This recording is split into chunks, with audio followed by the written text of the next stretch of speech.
Banorët e një pallati në zonën e Kopshtit Botanik në Tiranë, tek rruga Selita e Vjetër, u tronditën në orët e para të mëngjesit të së hënës pas një shpërthimi tritoli të ndodhur në katin e dytë të pallatit në një palestër.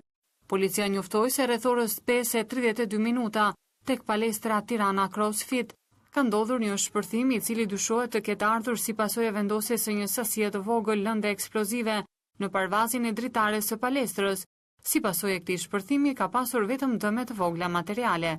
Nga hetimet paraprake të policisë dyshohet se shkak për këtë ngjarje janë zhurmat e shkaktuara nga palestra, të cilat shqetësonin banorët e pallatit.